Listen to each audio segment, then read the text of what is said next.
Assalamualaikum warahmatullahi wabarakatuh. Selamat malam untuk Pak Andri selaku dosen mata kuliah akuntansi keuangan lanjutan. Dan selamat malam untuk teman-teman semua yang sedang menyaksikan presentasi kami. Kami dari kelompok 8 akan mempresentasikan isi dari makalah kami yang berjudul Valuta Asing yang beranggotakan saya Anissa, Davina Nuraini Prasetyo, Epi Lintia Alfani, Marian Snapitipulu, dan Mary Anggraini. Latar belakang masalah dari kami membuat presentasi ini dan juga makalahnya, yaitu karena berkembangnya zaman mengakibatkan kebutuhan yang semakin berkembang, kita dituntut untuk kreatif dan cerdas dalam memenuhi kebutuhan. Mengingat mata uang di satu negara itu belum tentu berlaku di negara lain, tentu saja dibutuhkannya alat transaksi yang dapat diterima di negara lain, yaitu dengan valuta asing. Definisi valuta asing sendiri atau yang biasa disebut dengan forex atau foreign exchange, foreign currency, yaitu adalah mata uang asing atau alat pembayaran lainnya yang digunakan untuk melakukan atau membiayai transaksi ekonomi keuangan internasional dan mempunyai catatan kurs resmi pada bank sentral. Valuta asing sendiri ini bisa dibagi menjadi dua, yaitu ada hard currency atau yang bisa disebut sebagai atau mata uang yang sering digunakan sebagai alat pembayaran dalam kesatuan hitung dalam transaksi ekonomi dan keuangan internasional, dinyatakan sebagai hard currency. Sedangkan hard currency sendiri diartikan yaitu sebagai mata uang yang nilainya relatif stabil dan kadang mengalami apresiasi atau kenaikan nilai dibandingkan dengan mata uang yang lainnya. Yang kedua ada subcurrency atau mata uang lemah yang jarang digunakan sebagai alat pembayaran dan kesatuan hitung mata uang lainnya. Nilainya pun relatif tidak stabil dan sering mengalami depresiasi atau penurunan dibandingkan dengan mata uang lainnya. Contoh mata uang hard currency dan juga soft currency. Di sini kita bisa lihat hard currency sendiri biasanya adalah mata uang yang berasal dari negara industri maju seperti Amerika Serikat dengan mata uang USD, dan juga Jepang dengan mata uang Jepang, ada Jerman dengan mata uang Deutschmark Jerman, ada Inggris dengan pound sterling Inggris, dan juga ada Prancis dengan Prancis, Australia dengan Australia dollar, dan Swiss dengan franc Swiss.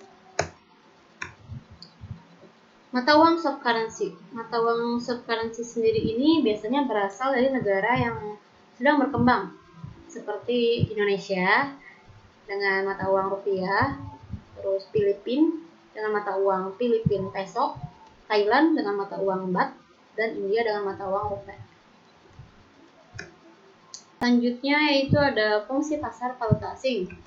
1. Transfer daya beli atau yang biasa disebut sebagai transfer of purchasing power. Transfer daya beli atau transfer of purchasing power sangat diperlukan terutama dalam perdagangan internasional dan transaksi modal yang biasanya melibatkan pihak-pihak yang tinggal di negara yang memiliki mata uang yang berbeda dengan kita. Yang kedua ada penyediaan kredit, karena penyediaan kredit ini ada karena pengiriman barang antar negara dalam perdagangan internasional itu membutuhkan waktu.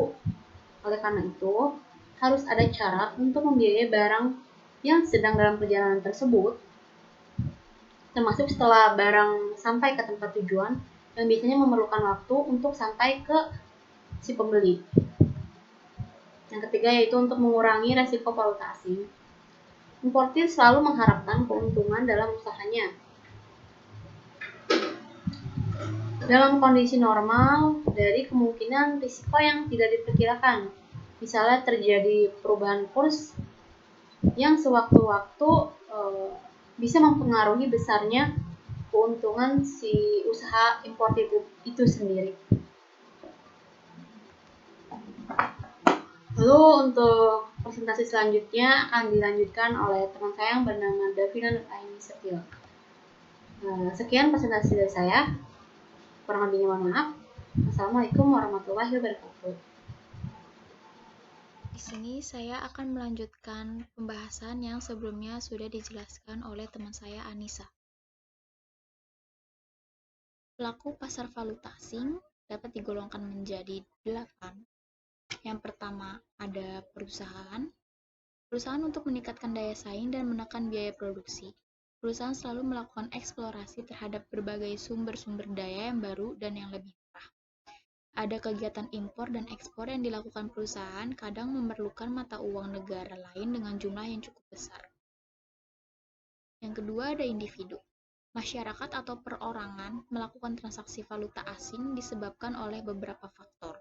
Faktor yang pertama adalah kegiatan spekulasi, yaitu dengan memanfaatkan fluktuasi pergerakan nilai valuta asing untuk memperoleh keuntungan. Faktor kedua adalah kebutuhan konsumsi pada saat berada di luar negeri. Yang ketiga ada bank umum dan perbankan.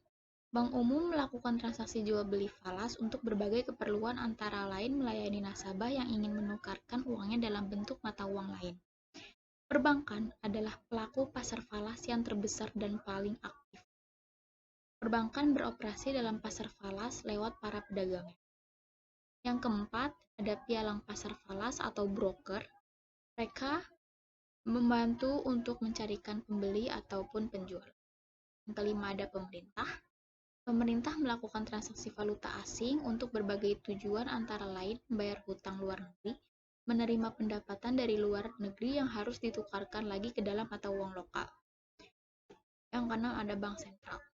Biasanya, bank sentral melakukan jual beli valuta asing dalam rangka menstabilkan nilai tukar mata uang. Yang ketujuh ada spekulan dan arbitraser.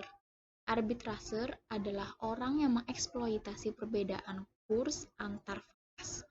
Peran serta spekulan dan arbitraser dalam pasar falas mata-mata didorong oleh motif mengejar keuntungan. Yang terakhir ada institusi. Institusi yang dimaksud adalah institusi-institusi keuangan yang mempunyai investasi internasional, meliputi dana pensiun, perusahaan asuransi, mutual fund, dan bank investasi. Selanjutnya akan membahas tentang transaksi pasar valuta asing antar bank. Yang pertama ada transaksi spot. Transaksi spot adalah jual beli mata uang dengan penyerahan dan pembayaran antar bank yang akan diselesaikan pada 2 hari kerja berikutnya. Transaksi spot dapat dilakukan dalam beberapa cara. Yang pertama ada value thought atau value today, yaitu penyerahan dana dilakukan pada tanggal atau hari yang sama dengan tanggal atau hari yang diadakan transaksi atau kontrak. Disebut same day settlement atau cash settlement. Yang kedua ada value tomorrow atau value tom, yaitu penyerahan dana dilakukan pada hari kerja berikutnya atau hari kerja setelah dilakukan kontrak atau one day settlement. Yang ketiga ada value spot, yaitu penyerahan dilakukan 2 hari kerja setelah tanggal transaksi. Yang kedua ada transaksi forward atau transaksi berjangka. Transaksi forward adalah transaksi sejumlah mata uang tertentu dengan sejumlah mata uang lainnya dengan penyerahan pada waktu yang akan datang. Kurs ditetapkan pada waktu kontrak dilakukan, tapi pembayaran dan penyerahan baru dilakukan pada saat kontrak jatuh tempo. Kurs forward biasanya di-quote untuk tanggal valuta 1, 2, 3, 6, dan 12 bulan. Namun jangka waktu kontrak dalam praktek biasanya diatur melebihi 12 bulan. Pembayaran biasanya dilakukan pada hari kerja kedua setelah tanggal kontrak jatuh tempo. Yang ketiga ada transaksi swap. Transaksi swap adalah pembelian dan penjualan secara bersamaan sejumlah tertentu mata uang dengan dua tanggal valuta atau penyerahan yang berbeda. Jenis transaksi swap yang umum adalah spot terhadap forward. Dealer membeli suatu mata uang dengan transaksi spot dan secara simultan menjual kembali sejumlah yang sama pada bank lain dengan kontrak forward. Transaksi swap terdiri atas dua swap. Yang pertama ada swap likuiditas, yaitu swap yang dilakukan atas inisiatif Bank Indonesia untuk dana yang berasal dari pinjaman luar negeri. Posisi atau outstanding swap likuiditas ini untuk setiap bank maksimum 20% dari modal. Yang kedua ada swap investasi, yaitu swap yang dilakukan atas inisiatif bank berdasarkan swap bank dengan nasabahnya yang dananya berasal dari pinjaman offshore loan untuk keperluan investasi di Indonesia.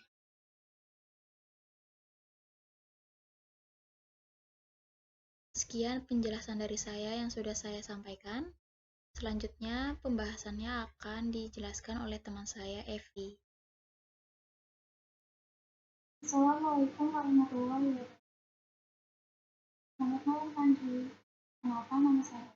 Di sini saya akan menjelaskan presentasi selanjutnya yang sebelumnya sudah dijelaskan oleh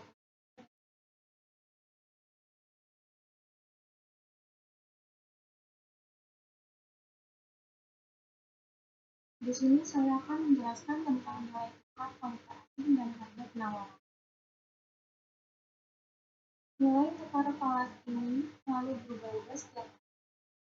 Pergerakan nilai tukar falas atau falas ini banyak hal yang mendasarinya, antaranya yaitu yang pertama ada devaluasi atau depresiasi dan revaluasi atau apresiasi. Devaluasi dan depresiasi yaitu penurunan nilai tukar mata uang negara tertentu terhadap nilai mata uang negara lain, di mana depresiasi penurunannya tidak terlalu besar dan bersifat sementara, sedangkan devaluasi penurunannya besar dan biasanya diumumkan secara resmi oleh pemerintah negara yang bersangkutan. Begitu pula sebaliknya. Yang kedua, ada nilai nominal dan nilai intrinsik mata uang. Nilai yang tertera pada mata uang disebut dengan nilai nominal atau nilai ekstrinsik. Sedangkan nilai intrinsik adalah nilai yang terkandung dalam mata uang itu sendiri. Misalnya, bahan yang digunakan untuk membuat mata uang, yaitu sebagai contoh ada kertas, tinta, ongkos pembuatan, dan lain-lain.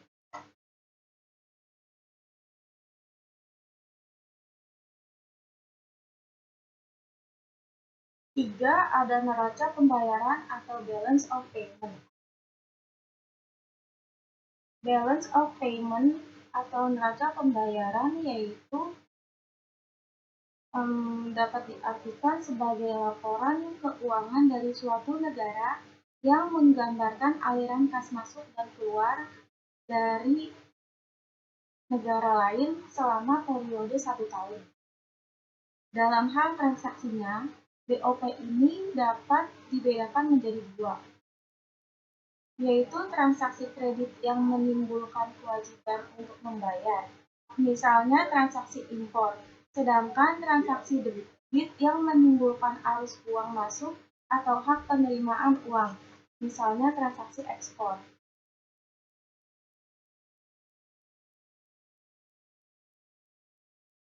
Yang keempat, ada cadangan devisa. Cadangan devisa ini dapat diartikan sebagai total dana dari suatu negara, baik itu berupa uang, aset likuid, atau fasilitas lainnya, dalam bentuk mata uang asing yang dimiliki oleh bank sentral suatu negara.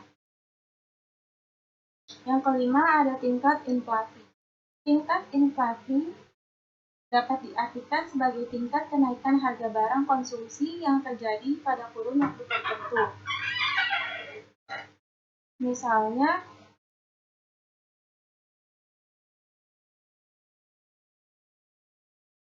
biasanya dinyatakan dalam persen per tahun.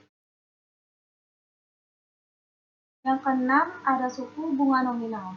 Suku bunga nominal adalah suku bunga yang berlaku di suatu negara sebelum dikurangi tingkat inflasi. Yang ketujuh, ada suku bunga real. Suku bunga real adalah suku bunga yang berlaku di suatu negara setelah dikurangi dengan tingkat inflasi negara itu.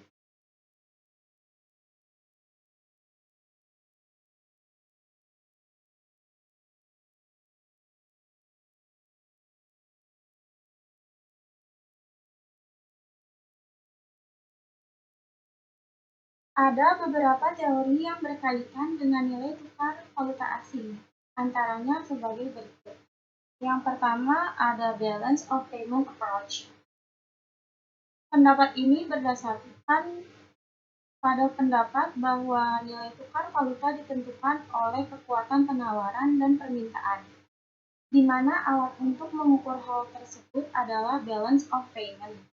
Bila BOP suatu negara mengalami defisit, maka dapat diartikan bahwa penghasilan atau arus uang masuk lebih kecil dari pengeluaran arus uang keluar. Maka permintaan akan valuta negara lain akan meningkat untuk membayar defisit tersebut. Nilai tukar valutanya akan cenderung menurun. Demikian sebaliknya. Jadi, teori ini berusaha menggunakan BOP sebagai faktor dominan yang menemukan nilai tukar valuta.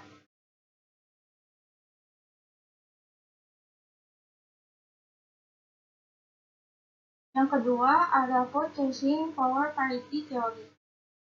Berbeda dengan pendekatan sebelumnya, maka teori ini menghubungkan nilai tukar valuta dengan daya belinya terhadap suatu barang atau jasa, di mana dianggap bahwa barang dimanapun di dunia nilainya adalah sama. Dengan pendekatan law of price sebagai dasar, asumsinya adalah dua barang yang sama dan identik seharusnya mempunyai harga yang sama dimanapun, di dunia manapun. Yang ketiga ada Fisher Effect. Diperkenalkan oleh Irving Fisher, di mana dinyatakan bahwa tingkat bunga nominal di suatu negara akan sama dengan tingkat suku bunga real ditambah tingkat inflasi di negara itu. Menurut Fisher Effect, bahwa tingkat suku bunga nominal di dua negara dapat berbeda karena tingkat inflasi mereka juga berbeda. Yang keempat ada International Fisher Effect. Pendapat ini didasari Fisher Effect seperti disebutkan di atas. Pendapat ini menyatakan bahwa pergerakan kurs di suatu negara disebabkan oleh perbedaan suku bunga nominal yang ada di kedua negara tersebut. Implikasinya adalah bahwa orang tidak bisa menikmati keuntungan hanya dengan menanamkan dananya ke negara yang mempunyai suku bunga nominal tinggi. Karena nilai mata uang negara yang suku bunga nominalnya tinggi tersebut akan terdepresiasi atau turun nilai, sebesar selisih bunga nominal harga yang tinggi dikurangi suku bunga nominal negara yang rendah. Oke, terima kasih. Saya telah menjelaskan presentasi ini.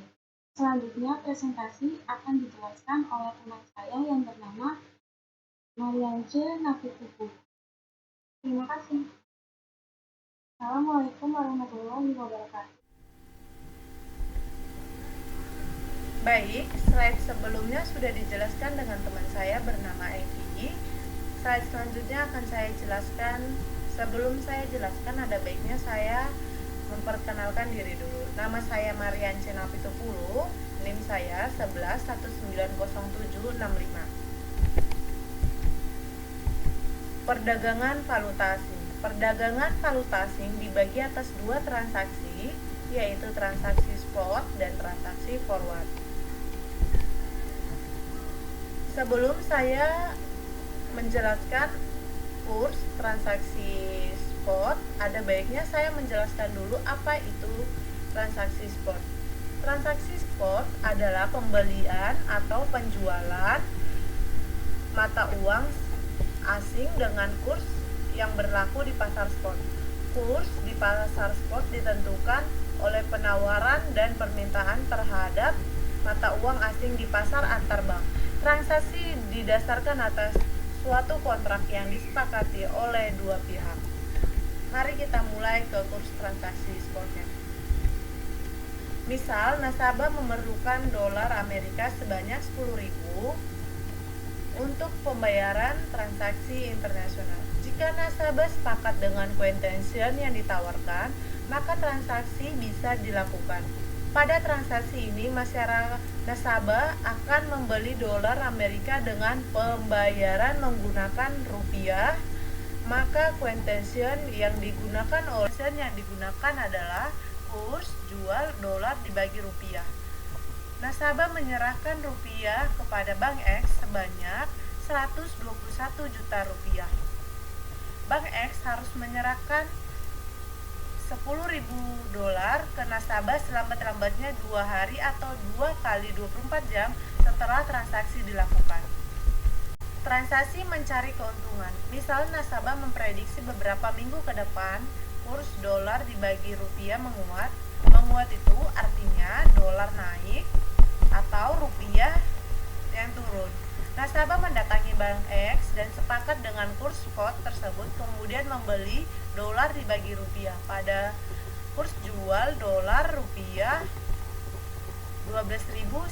Setelah 1 minggu kurs berubah menjadi dolar dibagi rupiah, yaitu 12.300 sampai 12.400. Pada contoh kasus ini, dolar dibagi rupiah menguat, kemudian nasabah mendatangi Bank X untuk menjual USD atau dolar dibagi dengan rupiah dengan kurs beli 12.300.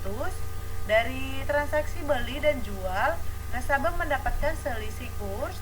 Pada saat membeli, kursnya 12.100, sedangkan pada saat jual 12.300. Selisih kurs dari keduanya yaitu 200 rupiah atau 200 poin. Artinya nasabah mendapatkan keuntungan 200 rupiah per dolar. Yang dibeli jika pada saat transaksi nasabah membeli 1.000 dolar, maka keuntungan yang diperoleh yaitu 200.000 rupiah. Sebenarnya potensi keuntungan dari transaksi dalam trading tidak sebatas selama pergerakan kurs suatu dengan prediksi nasabah, yaitu bergerak naik terus, sedangkan potensi kerugian akan terbatasi pada maksimum 1.000 dolar, yaitu ketika kurs dolar dibagi rupiah turun menjadi nilai 0. Baik, kita mulai ke transaksi forward. Sebelum saya menjelaskan kurs transaksi forward, ada baiknya saya menjelaskan dulu apa itu artinya transaksi forward. Transaksi forward, transaksi pembelian dan penjualan mata uang asing dengan kurs forward yang diterapkan pada transaksi dilakukan. Kurs forward berlaku untuk orang yang akan datang antar 2 kali 24 jam sampai dengan 1 tahun. Artinya penyerahan dana atau mata uang dilakukan di masa yang akan datang. Kursnya berlaku untuk waktu yang akan datang antar 2 kali 24 jam sampai dengan 1 tahun. Artinya penyerahan dana atau mata uang dilakukan di masa yang akan datang. Kurs forward dihitung berdasarkan kurs spot. dan perbedaan tingkat bunga antara kedua mata uang yang ditransaksikan. Dengan demikian kurs forward dapat lebih tinggi atau rendah daripada kurs spot. Kurs forward dihitung berdasarkan formula sebagai berikut. Kurs forward yaitu kurs forward ditambah R1 dikurang R2 dikali N dibagi 360 dikali kurs spot. R1 itu tingkat bunga mata uang 1, misal IDR, yaitu IDR itu rupiah. R2 tingkat bunga mata uang 2, misal dolar.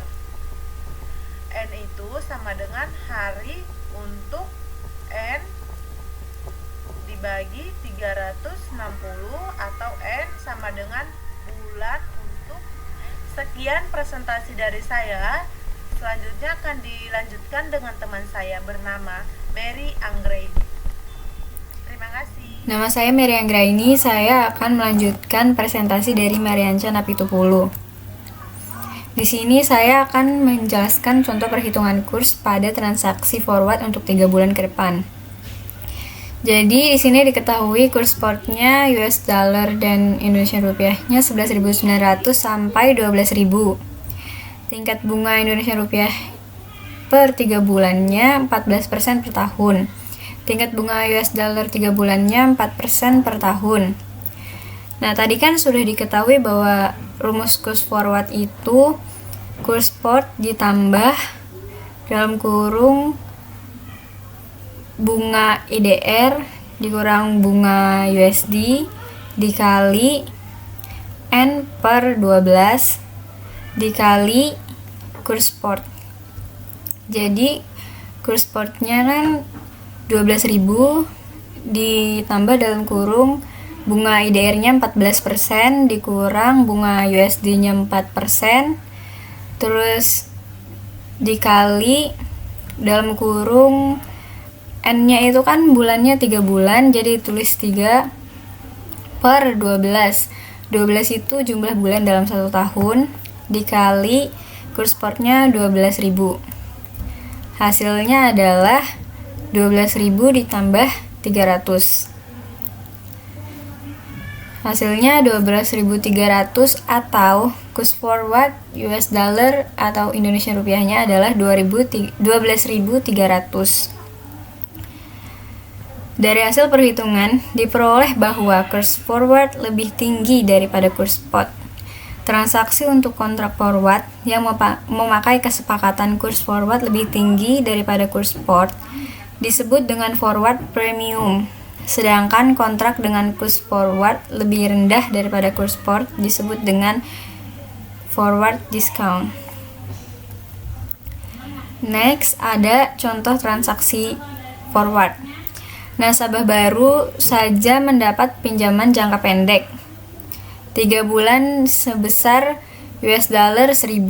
Jatuh tempo pengembalian pinjaman adalah 3 bulan ke depan. Uang pinjaman akan digunakan untuk pembayaran transaksi pembelian barang impor. Nasabah mendatangi Bank X untuk melakukan transaksi forward selama 3 bulan. Dengan data quotation sebagai berikut. Diketahui kurs spotnya USD atau IDR-nya 11.900 sampai 12.000. Kurs forwardnya USD atau IDR-nya 12.198 sampai 12.300.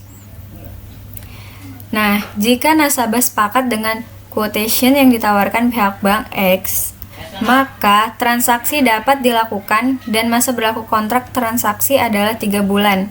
Artinya, penyerahan mata uang dilakukan 3 bulan yang akan datang.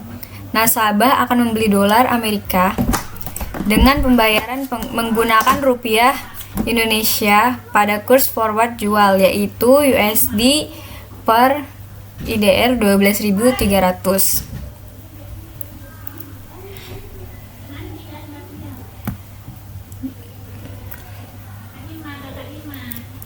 Artinya, ketika kontrak forward jatuh tempo 3 bulan kemudian, nasabah harus menyerahkan rupiah Indonesia ke Bank X sebanyak USD 1000 dikali IDR 12.300 sama USD sama dengan IDR-nya adalah 12.300.000 rupiah, dan Bank X harus menyerahkan USD 1000 kepada nasabah.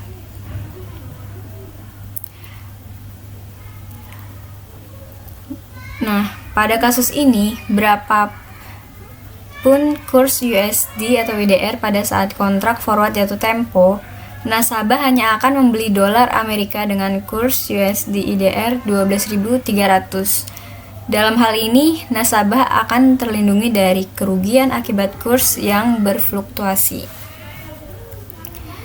Next, ada transaksi swap. Transaksi swap yaitu suatu kontrak pembelian atau penjualan mata uang asing dengan kurs yang disepakati sekarang sesuai spot rate dan dikombinasikan dengan melakukan transaksi pembelian atau penjualan mata uang asing dengan kurs forward. Di sini dilakukan 2 transaksi sekaligus. Misalkan melakukan transaksi penjualan suatu mata uang asing dengan kurs spot atau transaksi spot.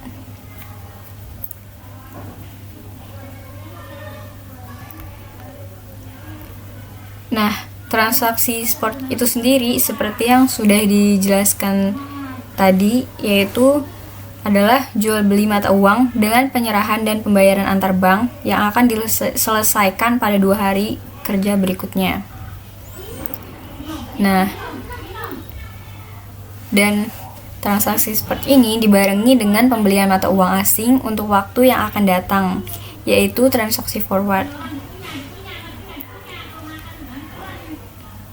Transaksi forward itu sendiri yaitu transaksi sejumlah mata uang tertentu dengan sejumlah mata uang lainnya dengan penyerahan pada waktu yang akan datang. Jadi, transaksi jual beli dilakukan pada bank yang sama. Demikianlah sedikit penjelasan mengenai kurs dan valuta asing yang telah kami paparkan barusan. Kesimpulan dari video presentasi kami hari ini yaitu kurs dengan valuta asing atau falas merupakan suatu nilai pertukaran uang yang sama antara satu dengan yang lainnya. Hanya saja, yang membedakan antara kedua hal ini yaitu dalam segi perdagangannya, di mana valuta asing atau falas merupakan alat pembayaran yang sah di beberapa negara. Sedangkan kurs merupakan perbedaan nilai mata uang antara negara satu dengan yang lainnya. Meskipun demikian, falas dan kurs merupakan suatu kesatuan untuk menambah pendapatan negara di dalam perekonomian internasional. Kami menyadari masih banyak kekurangan yang ada pada presentasi kami hari ini. Oleh karena itu, kami sangat mengharapkan saran dan kritik yang membangun dari teman-teman sekalian yang menonton video presentasi kami hari ini. Semoga apa yang kami paparkan barusan dapat bermanfaat bagi kita semua dan dapat menambah informasi serta wawasan bagi teman-teman yang menonton video ini. Saya mewakili kelompok 8 ingin meminta maaf jika ada salah-salah kata dalam video presentasi kami hari ini. Kurang lebihnya mohon maaf. Wabillahi